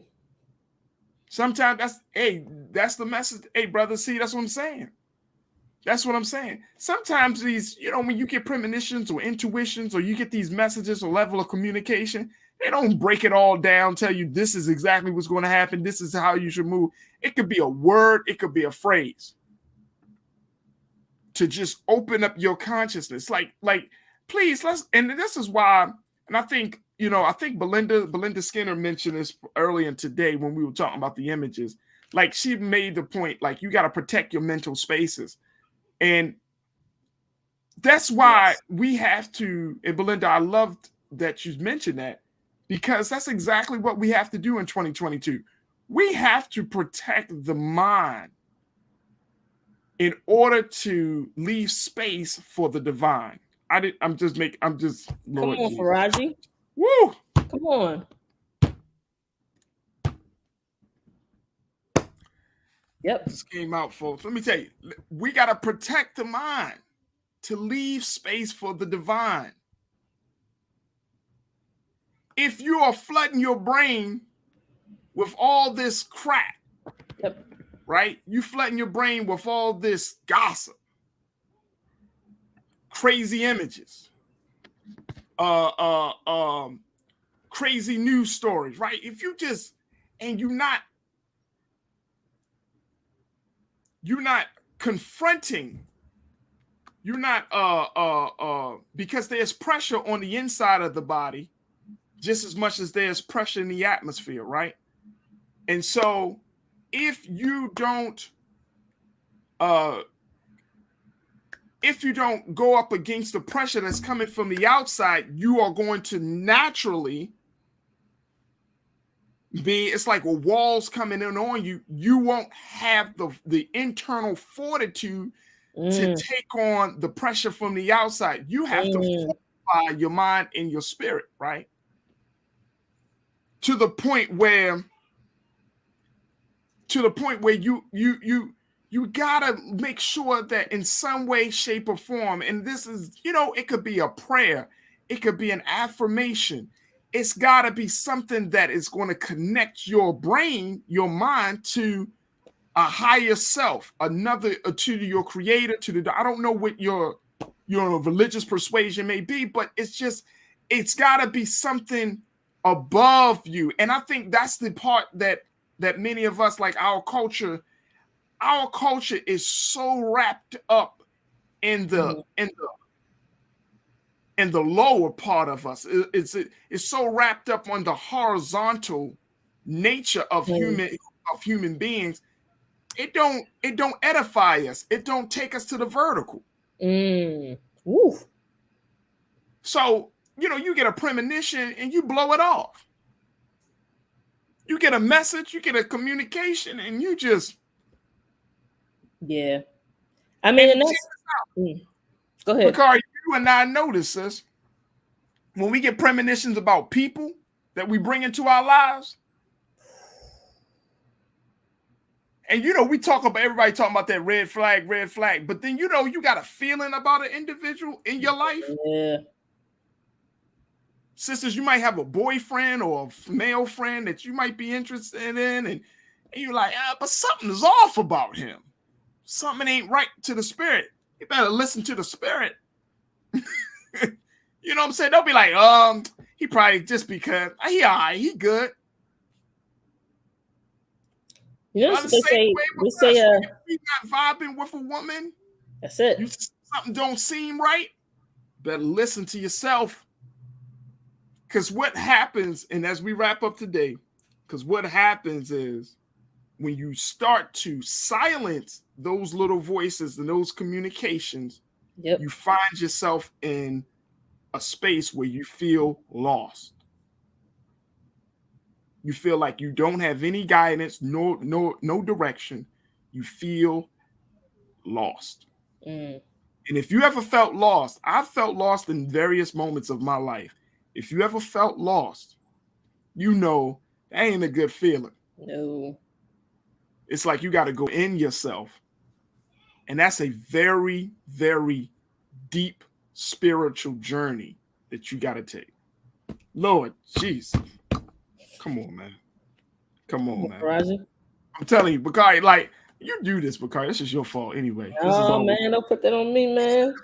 Look, I'm gonna just put it out there for folks.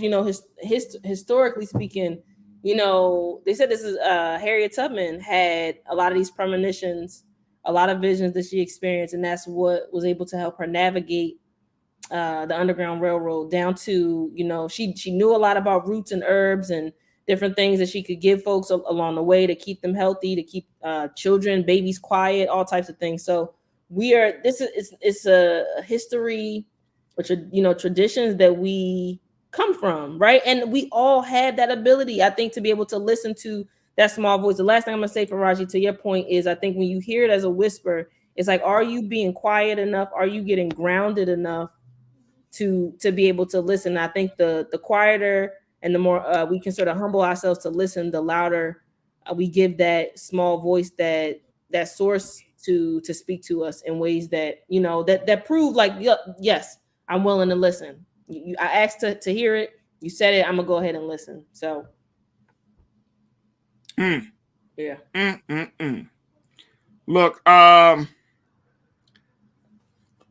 me just tell y'all, I get excited about these things, and I hope that, you know, that you don't mind that. I hope you don't mind that we kind of go into this space, but these are the intangible parts of our culture, because the culture is made up of so many different elements, and understanding your connectedness to your spiritual side, understanding your connectedness to the universe is a huge part of the culture, which is why I think that we are in the space that we in emotionally, mentally, because we don't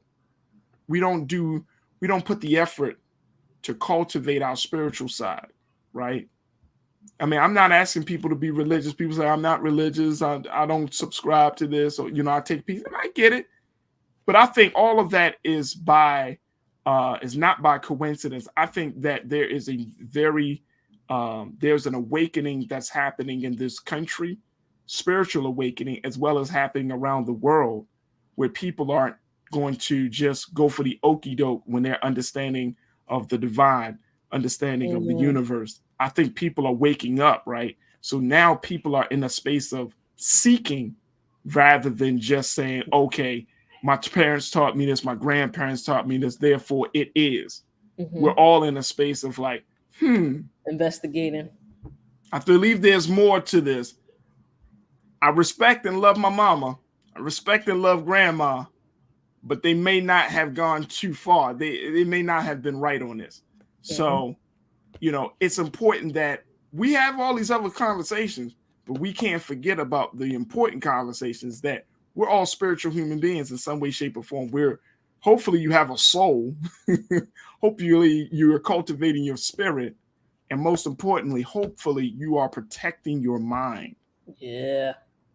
At the end of all of this, because if you don't have those things, then that leaves you devoid of your humanity, right? That leaves you in a space where you're here, but you're not here. Bakari, I always appreciate you, sis. Thank you so much. Thank you for having me, brother. Absolutely. Absolutely. Another week in the books. Another week in the books, Farajii. Your analysis and always adding to the culture. Thank you, sis. Thank you, bro. All right, folks. I thank each and every one of you for tuning in. Thank you for being with us today. A lot to talk about. Next week, we got a number of great special guests that are going to be joining us to discuss various things. Let me just share with you very quickly. Of course, next week, we're going to celebrate and at least acknowledge the fact that you have LGBTQ. Pride Month is kicking off in June. We'll certainly talk about that. We're also going to have some other guests that's going to continue the conversation that we started this week, especially the aftermath of Uvalde, Texas. I mean, there's just a lot. And of course, this is a Memorial Day weekend. So, you know, take the time to really, you know, spend time with your family, with your loved ones. And certainly let's reflect on the men and women in the service who have given their lives or who have dedicated themselves to a cause bigger than themselves. This is a very, very important time. Of course, if you can go to your cookouts and all of those things, but you know, America is different today, folks. America is very, very different today. So this Memorial Day weekend, you know, let us figure out how we can become different based upon the change of the time. You know, that we don't just be the same way all the time. We have to change with the time. We have to evolve, and we have to understand that in order for us to make the progress we truly want to make, then that requires sacrifice. That requires a greater level of commitment. And most importantly, folks, that requires us to become active in our citizenry. So, I hope and pray that you have a safe Memorial Day weekend. All right, as always, make sure you show your support for Black Star Network. You can check us out at blackstarnetwork.com. We got some great shows. I mentioned earlier, Dr. Greg Carr has his new show, a new episode of The Black Table that just dropped today. So make sure you check it out, Black Star Network on Monday. We have Get Wealthy. Of course, we got a Balanced Life with Dr. Jackie. And, of course, you got The Culture. So make sure y'all tune in to all of the great programming, continue to support us. And, of course, if you can't support us, then let your family and friends know that Black Star Network is free. It can be downloaded, and it's just for you. Unapologetically unfiltered Black news and Black-owned media. All right. Monday, we got the day off. So Tuesday, you will see us back with a live show. So I hope and pray that you have a safe weekend. And as always, never be afraid to challenge what's wrong. Stand for what's right while being yourself in the process. God willing, we'll talk Tuesday for another exciting edition of The Culture right here on the Black Star Network. Peace.